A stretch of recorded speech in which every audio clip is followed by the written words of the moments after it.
Let me tell you something you already know. The world ain't all sunshine and rainbows. It's a very mean and nasty place, and I don't care how tough you are, it will beat you to your knees and keep you there permanently if you let it. ये जो Rocky movie का coat तुमने सुना, ये reality है। Most of the Indian man यही सोचते हैं कि अगर वो नाइस बनेंगे, पीपल प्लीजिंग करेंगे, दूसरों को खुश रखने की कोशिश करेंगे, दूसरों की हर एक बात मानेंगे, दूसरों के नौकर बन जाएंगे वो बेसिकली, तो उन्हें इज्जत मिलेगी। बट ये एक लाए है। बहुत बड़ा रीज़न है कि तुम डेटिंग में सक्सेसफुल नहीं हो पाते, कि लोग तुम्हारी रिस्पेक्ट नहीं करते, क्योंकि तुम एक नाइस गाय बनने में विश्वास रखते हो। अब जो नाइस गाय होता है वो एक्चुअली में नाइस नहीं होता, उसकी जो पर्सनैलिटी है वो उसे छुपाता है। तुम अपनी पर्सनैलिटी को छुपाते हो, लोगों के सामने तुम ऐसी इमेज पेश करना चाहते हो, उनको प्लीज करना चाहते हो अपनी बातों से, उनकी हर एक बात से तुम एग्री करते हो, अपनी तुम क्रिएटिविटी खो देते हो, भूल जाते हो कि तुम्हारे भी थॉट्स हैं, तुम्हारे भी ओपिनियंस हैं। तुम अपने ओपिनियंस को दूसरों के सामने रखना ही नहीं चाहते, क्योंकि तुम सोचते हो उन्हें बुरा लग जाएगा। तुम उनको प्लीज करने के लिए उनकी हाँ में हाँ मिलाते हो, जैसे एक नौकर अपने मालिक की हाँ में हाँ मिलाता है। तो आज मैं तुम्हें इस वीडियो में ये बताऊंगा कि नाइस गाय तुमको क्यों नहीं बनना चाहिए, क्यों पीपल प्लीजिंग करके कोई फायदा नहीं है, तुम्हारा ही नुकसान होगा इसमें कोई फायदा नहीं होगा। इसका बड़ा एग्जाम्पल तुम कॉलेज में देख सकते हो। अगर तुम कॉलेज गोइंग स्टूडेंट्स हो, या मे बी तुमने मूवीज में भी देखा होगा, कोई बैड गाय होगा, वो ज्यादा पॉपुलर होता है कॉलेज में, क्योंकि वो कुछ ना कुछ करता रहता है। इवन की लड़कियां उसके पीछे भागेंगी, उसके साथ ज्यादा दोस्त होंगी। क्यों? क्योंकि वो सिंप नहीं बनता। मे बी लड़कियां तुम्हारी भी दोस्त होंगी, पर तुम सिंप बन जाते हो उनके सामने। उनके लिए तुम सामान लाओगे, उनके लिए तुम गिफ्ट्स लाओगे, बिना मतलब के, वो भी प्लीज करने में लग जाते हो, जुड़ जाते हो। और बदले में तुमको क्या मिलता है? Friend zone. तू तो मेरा भाई है, तू तो मेरा बड़ा प्यारा भाई है, अब तुम भैया बन के रह जाते हो। अब डेटिंग में क्या होता है, जब तुम लड़की की हर एक बात से एग्री करने लग पड़ते हो, हर एक ओपिनियन से एग्री करने लग पड़ते हो, क्योंकि अगर तुम एक्चुअल में अपने दिमाग से सोचोगे तो जो फीमेल जेंडर है वो उसकी सोच फेमिनिज्म टाइप की होती है, और तुम लड़कियों वाली सोच से एग्री कर रहे हो। होता है ना, जैसे ऑपोजिट अट्रैक्ट्स, तुम उसकी सोच में एग्री कर रहे हो, तुम भी फेमिनिन टाइप सोच से एग्री कर रहे हो। जब वो कुछ बोल रही है तुम एग्री कर रहे हो, हाँ यार ऐसे ही होता है। जब वो बोल रही है कि तू मेरे एग्जाम का फॉर्म भर देना, तू मेरे लिए कॉफी ले आना, तू मेरे लिए ये कर देना, वो कर देना, जब तुम हाँ में हाँ मिलाते हो ना, तो तुम्हारी वैल्यू खत्म हो जाती है। अब जैसे कोई नौकर होता है और उसका ऑनर होता है, तो ऑनर उसको बोलता है नौकर को, ये कर दे, वो कर दे, ये उठा दे, वो उठा दे। बैठा हुआ कुर्सी में बोलेगा ये उठा के मेरे को दे, खाने को दे, मेरे को कॉफी बना के दे। नौकर उसका पालन कर रहा है। वैसे तुम उसके नौकर बन गए हो, नाइस गाय बनने के चक्कर में तुम उसके नौकर बन रहे हो, और तुम्हें दिमाग में इस चीज के बारे में पता भी नहीं है। क्यों? क्योंकि तुम पीपल प्लीजिंग करना चाहते हो। तुम सोचते हो उसको, लड़की को मैं बंदी बना लूंगा अगर मैं उसके साथ नाइस गाय वाला बिहेवियर करूंगा, हर हाँ में हाँ मिलाऊंगा। पर ऐसा नहीं होता दोस्त। ऑपोजिट अट्रैक्ट्स का मतलब है कि डिफरेंसेस भी होते हैं। अब डिफरेंसेस का ये मतलब नहीं कि तुम एनिमल मूवी की तरह बन जाओ, उसको मारो पीटो, थपचंड कर दो उसकी, वो गलत है। लेकिन ये होता है कि अगर वो बोलती है कि फेमिनिज्म टाइप, मान लो कुछ ऐसी स्टेटमेंट दे देती है कि हाँ अतुल सुभाष जो केस था उसमें कोई ज्यादा बड़ी बात नहीं थी, वो गिल्टी नहीं थी लड़की, मतलब फेमिनिज्म टाइप बात करने लग पड़ती है थोड़ी कि इसमें तो क्या हो गया, तो तुम उसके साथ एग्री नहीं करोगे। तुम उसको बोलोगे नहीं, अतुल सुभाष केस में जो है गलत ही हुआ था। अगर तुम नाइस बॉय की तरह एग्री करोगे, हाँ सही बोल रही हो तुम, ये तो कुछ खास नहीं है, तुम्हारा कुछ ओपिनियन ही नहीं हुआ, तुम मर्द ही नहीं कहलाए। मान लो कोई लड़की बोलती है कि मेरे को विराट कोहली बहुत ज्यादा पसंद है, तुम्हें पसंद होगा रोहित शर्मा, लेकिन तुम उसके अपना ओपिनियन नहीं दोगे कि हाँ रोहित शर्मा ज्यादा बेटर है, वो तो छक्के मार लेता है। तुम बोलोगे हाँ यार विराट कोहली बहुत अच्छा है, हाँ में हाँ मिलाओगे। उस कन्वर्सेशन में क्या है, मजा ही नहीं आएगा कुछ, बस वो वहीं पे खत्म होगी कि हाँ। जब तुम बोलोगे रोहित शर्मा भी अच्छा है, तो थोड़ा बहुत एक इंटरेस्टिंग बनेगी कॉन्वर्सेशन, फिर तुम्हारे में थोड़ा आर्ग्यूमेंट होगा, हेल्दी आर्ग्यूमेंट होगा, तो वो चीज़ें ज़रूरी होती हैं। तो तुम उसको एक्सप्लेन कर सकते हो कि हाँ क्रिकेट में ऐसा नहीं चलता, तू सोचती है लेकिन ऐसा नहीं है कि सिंगल्स ही लेने हैं, छक्के चौके भी ज़रूरी होते हैं। तो ये तुम उसको एक्सप्लेन कर सकते हो। ये चीज़ें मतलब एक अच्छी कन्वर्सेशन बन जाएगी, क्योंकि लड़कियों को मज़ा आता है जैसे ना थोड़ी आर्ग्यूमेंट करने में, थोड़ा हेल्दी आर्ग्यूमेंट टाइप करने में अच्छा लगता है उनको, और उनको ये भी अच्छा लगता है कि उनको कोई डम्ब फील करवाए, हंसती हैं फिर वो। अब दूसरा केस क्या है, एक होती है एक दूसरे टाइप की पीपल प्लीजिंग, जो मैंने भी की है। हर एक बंदे के साथ मैं हेलो हाय, हाँ जी भाई, हाँ भाई ऐसे कर दूंगा भाई, हाँ जी भाई आपका काम करवा देता हूँ मैं भाई, हाँ जी भैया, मनदीप भाई, सन्नी भाई, ऐसे मैंने बात करनी बंदों से। या मैं सीधे ही बात करूँ यार ऐसे मैंने की तरह, हाँ मनदीप कैसा है, हाँ सन्नी कैसा है, हाँ भाई, हाँ जी भैया, ऐसा है वैसा है। बहुत ज़्यादा सिंपिंग करता था मैं भी। इवन कि एक लड़की के पीछे मैं बहुत ज़्यादा सिंपिंग करता था, 3-4 साल पहले की बात है। मैं काफ़ी ज़्यादा वो अट्रैक्टिव थी, मैंने उसके पीछे सिंपिंग भी की। मैं उसको बहुत कुछ देता था, मैं उसको जैसे चॉकलेट्स दे देता था 20-20 रुपए की, 10-10 रुपए की, कुछ खाने के लिए दे दूंगा, चिप्स कुरकुरे वगैरह ऐसे ही दे दूंगा। उसके बदले क्या हुआ मेरे साथ, मेरे को इज्जत ही नहीं मिली, मजाक बन के रह गया। मतलब अदर पर्सन बताऊँ क्या सोचता है, अदर पर्सन नहीं सोचता ये तो बेवकूफ़ है, अपने पैसे बर्बाद कर रहा है, गधा है ये तो। अगर तुम नौकरी भी नहीं करते, जॉब भी नहीं करते, तब तो और ज़्यादा तुम्हारे बारे में ये सोचेंगे कि ये तो अपने माँ बाप का खा रहा है, माँ बाप के पैसे फ्री में उड़ा देता है, गधा है ये तो। चल मेरे को तो चल फ़ायदा हो रहा है इससे, ये तो ऐसे गधा ही है। इस टाइप की सोच रखते हैं बंदे। अगर तुम ज़्यादा नाइस बनते हो, किसी को ऐसे ही फेवर कर दोगे बिना मतलब के।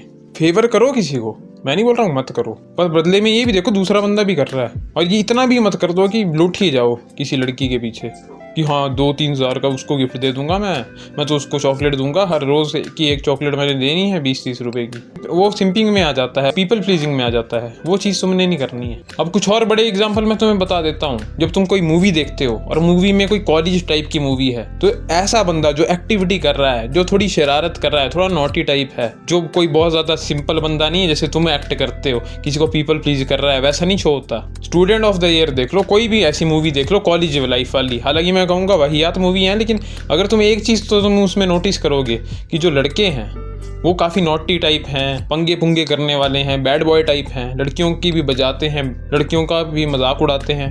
मैंने ये देखा है कि एक लड़का था, मेरा सीनियर था, वो 10th क्लास में, मैं 9th में था उस टाइम। तो उस टाइम क्या था, वो बंदा मतलब काफ़ी ज़्यादा पंगेबाजी करता था, दूसरे बंदों को चटकाएगा, मतलब ऐसे मजाक से।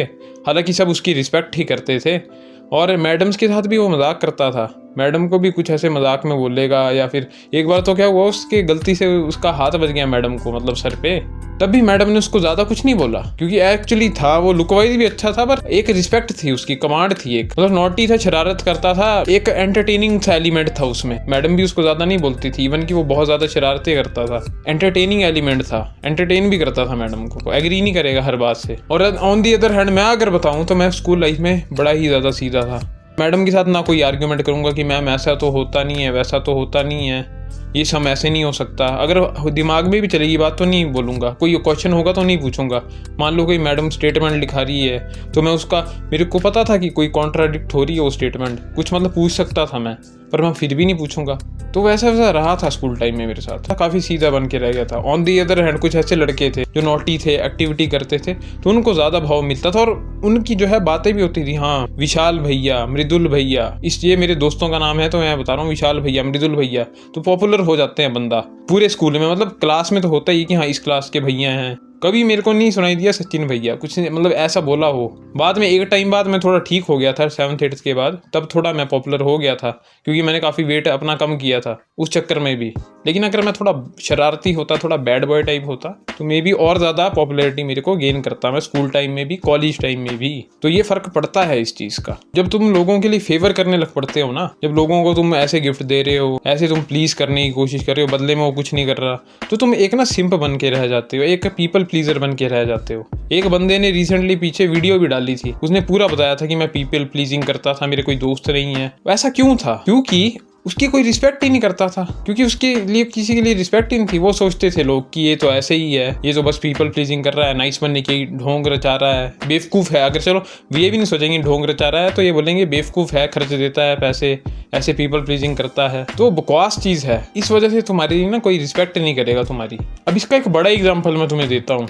कुछ WWE के अगर तुम फैन हो, रेसलिंग का मैं एग्जाम्पल दूंगा क्योंकि मैं WWE का भी फैन हूँ। तुमने देखा होगा 2015 के टाइम रोमन रेंस, अब रेसलिंग स्क्रिप्टेड होती है, इसका मैं पूरा एक्सप्लेनेशन नहीं दूंगा। तो रोमन रेन एक कैरेक्टर है, मान लो रेसलर है, तो उसका क्या है सीन, 2015 के टाइम काफी ज्यादा मतलब अच्छा कैरेक्टर था उसका। जब वो रॉयल रंबल जीत रहा था तो लोग, काफी क्राउड जो है बू कर रहा था उसको, क्योंकि उसकी कोई पर्सनैलिटी ही नहीं थी। बस वो एक सिंपल सा खाली सा नाइस बॉय बनाकर उसको रख दिया था। उसके कैरेक्टर में कोई जान ही नहीं थी, उसके एक्सप्रेशन में कोई जान नहीं थी। इवन की द रॉक को भेज दिया गया रिंग में ताकि बू है वो कम हो जाए, क्राउड चेयर कर ले रॉक को ही देख के, क्योंकि इससे नेगेटिव इम्पैक्ट पड़ता है ना। लेकिन रॉक के आने के बावजूद भी उसको बू ही किया गया। इवन कि तुम रॉक की रिएक्शन देख सकते हो उस वीडियो में, रॉक भी हैरान हो गया कि मेरे आने के बाद भी बू ही कर रहा है क्राउड। एक तब का दिन था 2015 जब उसको बू किया जाता था, उसको कोई रिस्पेक्ट नहीं करता था। लेकिन अब मैं तुम्हें बताऊं 2024 में क्या हुआ, पिछले साल पूरा क्राउड उसको चेयर कर रहा था।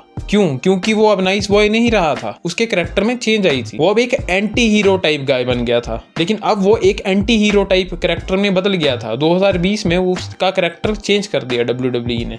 क्योंकि उसने खुद बोला था उन्हें कि मेरा जो करेक्टर है मुझे ब्लैंड फील हो रहा है, खाली खाली सा बेकार सा करेक्टर लग रहा है। तो WWE ने उसको ऐसा करेक्टर दिया जो कि एक नाइस गाय नहीं था, जो कि एक विलन था। वो एक विलन बना पहले, और उसका जो विलन का करेक्टर है लोगों को पसंद आने लग पड़ा, लोगों को इंटरेस्टिंग लगने लग पड़ा। क्योंकि अगर तुम कोई भी मूवी देख लो, कोई भी उठा के देख लो, मूवीज में तुम्हें नाइस गाय बनने के लिए कहा जाता है कि तुम बहुत ज़्यादा अच्छे बनो, आदर्शवादी बनो। कुछ सीरियल भी आए थे जैसे पवित्र रिश्ता, उसमें दिखाया गया होगा मानव बहुत ज़्यादा नाइस गाय है, बहुत ज़्यादा अच्छे से बात करता है, कोई बुरा कर रहा है तो सहेगा उस चीज़ को।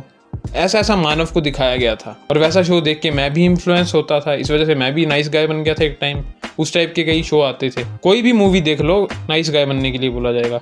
लेकिन उससे ऑपोजिट तुम देखोगे जो विलन होता है वो बहुत ज़्यादा खतरनाक होता है। अब तुमने बैटमैन द डार्क नाइट भी देखी होगी, उसमें तुमने देखा होगा ब्रूस वेन का करेक्टर एक नॉर्मल गाय, एक नाइस गाय के रूप में बैटमैन को दिखाया गया। कोई उसमें बहुत ज्यादा एक्साइटमेंट वाली बात नहीं है। पर अगर तुम उसके विलन को देखो, जोकर, जिसकी वजह से वो मूवी बहुत ज्यादा हिट हुई है, सबसे ज्यादा बेस्ट सुपर हीरो मूवी वो थी। हीथ लेजर ने बहुत ज्यादा अच्छा काम किया उसमें, पर जो विलन में उसने जान डाल दी है ना, इतना मतलब यूनिक विलन था वो, एक एंटरटेनिंग विलन था। और जब भी वो ना स्क्रीन पे आता था तो और एकदम से गूज़बम्स आ जाते थे, एंटरटेनमेंट की बहार आ जाती थी। तो विलन जो है बहुत ज्यादा इंटरेस्टिंग होता है, विलन की वजह से ही मूवी चलती है। विलन इंटरेस्टिंग हो सकता है मूवीज में, तो रियल लाइफ में भी तो ऐसा ही होगा ना। तुम नाइस गाय बन रहे हो जो कि ब्लैंड सा है, बहुत ज्यादा बेकार सा लगता है, लेकिन जब तुम एक विलन बनते हो, एक तुम एंटी हीरो बनते हो, मैं विलन नहीं कहूँगा कि पंगे ही कराओ, गुंडागर्दी कर दो, वो विलन में आ गया, वो विलन की कैटेगरी है। लेकिन अगर तुम एक एंटी हीरो बनते हो, जैसे कि फॉर एग्जांपल है रोमन रेंस, तो कितना ज़्यादा फर्क पड़ जाता है, लोग कैसे रिस्पेक्ट करने लग पड़ते हैं तुम्हारी। 2015 में बू कर रहे थे उसको, जिसका करेक्टर ही बेकार सा था, नॉर्मल सा वो करेक्टर था। लेकिन जब वो एंटी हीरो में बदला, जब उसके अंदर एक एटीट्यूड आया, एक ईगो आई, एक एंटरटेनमेंट वैल्यू आई, तब उसे पसंद किया गया। अब मैं एक और एग्जांपल तुम्हें देखता हूँ, जैसे यूएफसी का एक फाइटर है कोल्बी कविंगटन, वो बहुत ही अच्छा रेसलर था, नंबर 6 रैंक पे था वो वेल्टर वेट में। अब पता नहीं तुम में से कितने बंदों ने यूएफसी देखी होगी, पर फिर भी ये एग्जांपल सुन लो और देख लो ध्यान से। तो कोल्बी कविंगटन के साथ क्या हुआ था, वो काफ़ी ज़्यादा नाइस गाय था, नॉर्मली रिस्पेक्टफुल बंदा था, नॉर्मली बात करेगा, अच्छे से किसी को शिट टॉक नहीं करता था, अच्छे से बात करता था सभी बंदों से। लेकिन यूएफसी को क्या चाहिए, एंटरटेनमेंट वैल्यू। तुम सब ने कॉनर मैग्रेगर का नाम सुना होगा, तुम सब उसको जानते होंगे, इवन की कोबी कॉविंगटन को तुम कम जानते होंगे, लेकिन कॉनर मैग्रेगर का अगर जब मैं नाम ही लेता हूँ तो पूरी दुनिया को पता है उसके बारे में, इवन की तुम्हें पता है, हालांकि तुम एमएमए के फैन भी नहीं हो, तभी तुम्हें कॉनर मैग्रेगर के बारे में पता है, खबीब के बारे में पता है, क्योंकि इनको फाइट बेचना आता है, शिट टॉकिंग करना आता है, इनको पब्लिक को एंटरटेन करना आता है। कॉनर मैग्रेगर एक अच्छा ट्रैश टॉकर है, उसके माइक स्किल अच्छे हैं, वो एक विलन टाइप रोल प्ले करता है हर एक फाइट में, तभी उसको लोग जानते हैं। उसने एक अपनी ऐसी इमेज बना ली है, एंटरटेनिंग सी इमेज है कि कभी भी बंदा कुछ कर सकता है, खबरों में रहता है, चाहे वो गुड पब्लिसिटी हो चाहे वो बैड पब्लिसिटी हो, रिएक्शन मिल रहा है कोई ना कोई।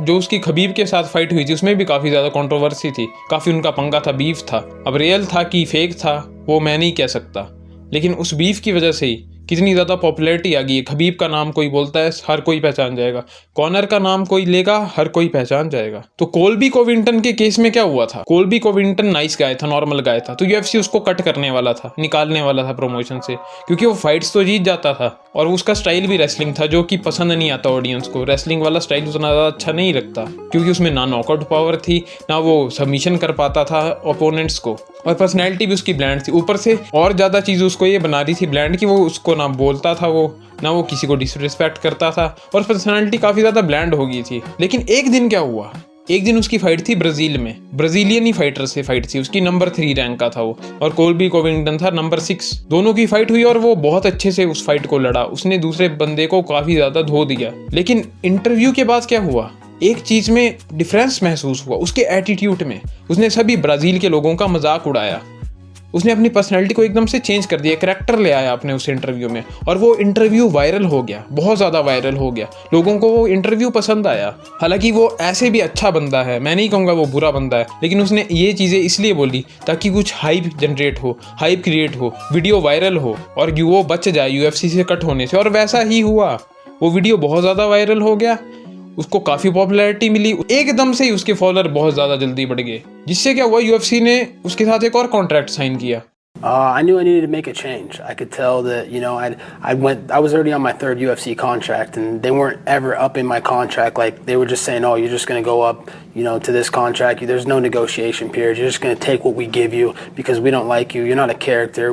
None of the fans care about your fighting style. No one cares about your personality. So I knew I had to make a change. I had to do something that was going to get the fans involved, make it a circus, because this is the circus business, So I knew I had to make a change, and I had to do something drastic that was going to get the fans and everybody hyped up, and that's what I did. Whether you hate me or love me, you're going to tune into. Even कि पैसे भी उसको ज़्यादा मिलने लगे और अब वो बहुत बड़ा ट्रैश टॉकर है, तो कॉनर मैकग्रेगर के बाद लगभग उसका ही नाम आता है, कोल्बी का ही नाम आता है, क्योंकि बहुत अच्छा ट्रैश टॉकर बन गया है। तो ये तुमने कुछ एग्जाम्पल देखे कि कैसे नाइस गाय बनने से कोई तुम्हें भाव नहीं देगा, तुम एक सिंप बन के रह जाओगे लड़कियों के लिए, तुम एक पीपल प्लीजर बन जाओगे लोगों के लिए, कोई तुम्हारी रिस्पेक्ट नहीं करेगा। तो इसके फिक्सेस क्या है? ना बोलना सीखो।